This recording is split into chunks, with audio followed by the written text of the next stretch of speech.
Rolling Stones and Brown Sugar on BBC, Hereford and Worcester. Now, have you ever wished you had more money? I've wished I've had more money this morning, just hearing about this goodie bag from the Oscars. I think we probably all do at some point, wish we had more money. Most of us, we've never got enough, have we? No matter what you've got, you've never quite got enough. Unfortunately, we're way more likely to get into debt than end up with too much money. My next guest, Sophie Bennett from Worcester, has gathered together the stories of several women who've turned their fortunes around and put them together in a book which is full of practical ideas. I've got the book here. It has an amazing title. It has a great cover. It's called Money Bondage. Discover the power of mind over money. Sophie, good morning. Good morning, Elliott. Thanks for coming in. What exactly is money bondage? Explain the title. Well, bondage, people get very locked down by money worries, don't they? And when you haven't got enough, it's very difficult to think about a lot else, and it really restricts what we do with our lives. And I was in it.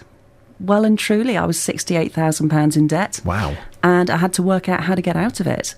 And the book really is the experiences I used and the things I learned to get me out of that hole. Everyone always says that money doesn't matter and it can't buy you happiness, though. Isn't there something in that? I think there is. If your attitude to money is fearful, then it's very difficult to be comfortable with it. And that's the stuff I wanted to explore. And I think women have particularly complicated relationship with money as well. Why is that? Why is it a gender thing? I think there's a gender thing because we're not as geared up in our upbringing culturally to go out and get what we want. I think that's changing, thankfully, and women are more inclined to pursue their dreams. But a lot of women, I remember when I was at school and I sat down with my careers teacher and she asked me what I wanted to do for a living. And I said I wanted to be a ski instructor and I had all these ideas about doing exciting things. And she recommended I took a secretarial course. That was the expectations on women back in the 70s and 80s. But was that just women? Because exactly the same thing happened to me. I said I can't remember what I said to my careers. I think I wanted to do something in the media. And my careers advisor was just like, no, you don't want to do that. And what do you want to do that for? There's no money in that. I think the sense of possibility really is what it's all about. And we're a lot luckier now that we're exposed to a lot more possibilities. The subtitle of your book is Discover the Power of Mind Over Money. So is there anything in that? If you think positively enough about money, surely you won't generate it, will you? No, absolutely not. And just thinking good thoughts about money is not enough to get more of it. But there are some common threads about people that are good with money and people who've been successful in life. And when I say successful in life, it's not just about the money. Successful in life to me is having enough money to get by and have what you want and being happy in it. But I suppose if you spend your whole time earning money, because that's the danger, isn't it? That you just start doing things for money and you say no to it, and yes to everything and no to nothing, and you're running around like a headless chicken trying to make money. And of course, then you start to live to your means, don't you? If you're generating a lot of money, you'll spend a lot of money as well. The danger is that your whole life just becomes about earning money. Absolutely, and that's something I explore quite extensively in the book, is about the balance between money and happiness and about living in a way that's really true to what you believe.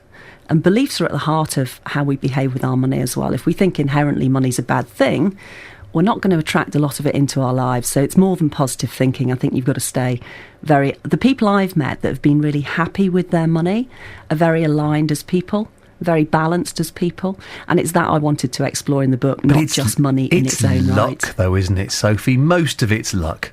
Well, some of it's luck. There was a lovely story that I've put in the book about a guy called Luke Pittard who won 1.3 million on the National Lottery, and he worked at McDonald's and he did the obligatory foreign holidays and bought a house and married his girlfriend, which was great. And then he realised that there was more to life than money because he was actually really lonely. So he went and got his old job back. At McDonald's? At McDonald's. So there's a great example of how money's not the only thing. And he loved the teamwork and he loved everything about his friends, didn't want to lose contact with that. And that's somebody I think had a really balanced attitude towards money.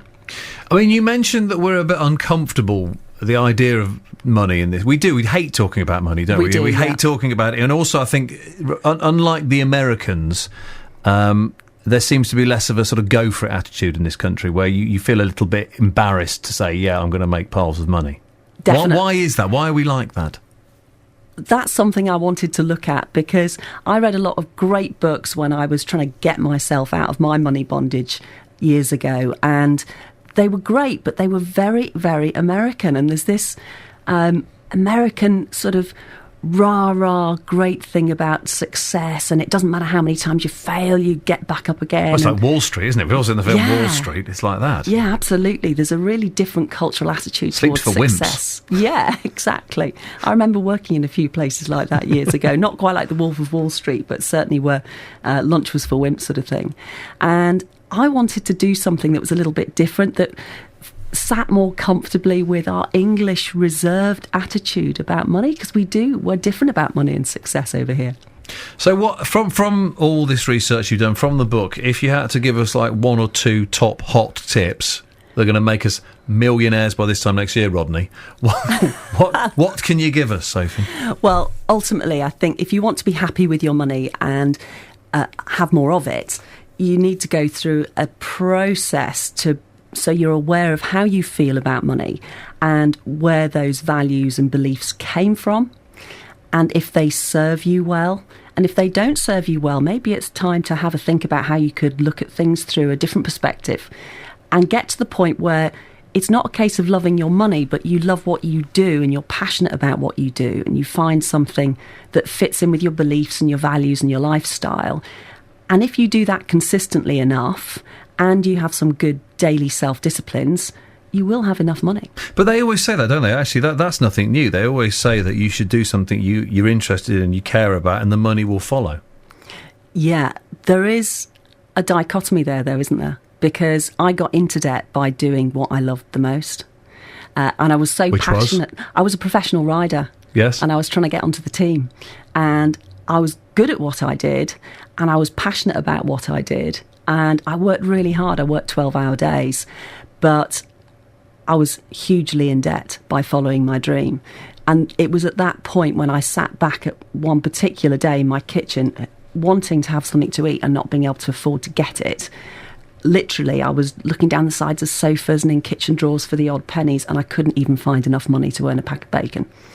And I realised that there must be more to earning money, because if you work hard and love what you do, it's not enough. But that's where luck comes into it. Well, and also, I suppose, and I don't know what sort of rider was it? What, horse riding? Yes, dressage riding. Okay, well, I mean, and I don't mean this horribly because I've never seen you ride. I'm sure but maybe you probably weren't good enough at it to get into the team, were you? No, I wasn't quite good enough to get in the team. But is there not a point when you have to realise yourself? That's a self-awareness thing, isn't it? When you have to go, well, look, I'm not good enough to do this, so now it's time to do something else. Definitely. And I went through that process of evaluating my skills and working out how I could take what I was good at and use it on something else. And that is a mark of successful people. They're really good at working out what they're really good at, and if it's not working in one context, how to use it in another context. And that's a really powerful thing. Self-discipline's a big part of it too. Well, because I mean, that story's a little bit like you see people on TV, on these talent shows who, I really, really want it. Well, no, it's not enough, is it? You have to be good at it and good enough to make a living at it. And if you're not, sadly, do it as a hobby and do something else you can earn money from. Yeah, absolutely. It's interesting, though, last year's X Factor winner, Sam Bailey, she'd been trying to do it and was very good at it. She'd been singing for 20 years. And that really was a case of persistence overcomes resistance, wasn't it? Well, but then also there's the luck as well, isn't there, in that? Because she could have gone out in one of the earlier rounds. You don't know, do you? It's just, there's so many things to this. Yes. There can't be a formula, can there? That's the thing. There is a formula that's unique for everyone, but there are some common traits that every successful and happy person does tend to have. They tend to have a positive view of life. Although, interestingly, some of the things I found when I looked into some of the stories were that even people who had been very successful, they didn't all start from a positive place, and some of them used horrendous situations to motivate them. So there is no perfect starting point, and that's unique to everyone. I thought that was a really fun thing to look into. Some amazing stories. Well, it's fascinating stuff. Money Bondage, discover the power of mind over money. It is quite American, isn't it, this whole kind of self-help thing and motivating yourself. How's it selling in America? Are you selling it in America? I am selling it in America, and I've been invited to do some speeches in Boston, and people in California are asking me to come over. It's quite funny. And are people with money happy? Because they always say money won't make you happy. Are they in your experience of meeting people with lots of money, are they all happy? They're definitely not all happy. The ones that have been through a process of achievement and knowing what the outcomes they wanted from the money. And the happiest people with money I've met are the people that don't use it as a weapon to negatively influence other people. When it becomes a power trip, those people don't seem to be so happy. Well, it's not made me happy today, money. Looking at this Oscars goodie bag, I mentioned this earlier on. Very, very rich people being given goodie bags full of 33 grand's worth of stuff. That's not right, is it? Wow. I know. 33 grand's worth of stuff, including a trip to Las Vegas, 5.5 grand's worth. Weirdly, though, at the other end of the scale, some tea bags and some pet food. Tea bags? Tea bags, yeah. I think they're posh tea bags. Blossom Blends tea. 30 quid for a box of tea. Oh, I've got a lovely quote about tea bags, which is Eleanor Roosevelt said, "A woman is like a tea bag. You never know how strong she is until she gets in hot water." Hey, that's good. We're looking for suggestions for things for a goodie bag from round here. Any ideas? Oh, yeah, Herefordshire. A lovely Sunday lunch in front of a roaring log fire, nice country hotel and a long country walk. Perfect.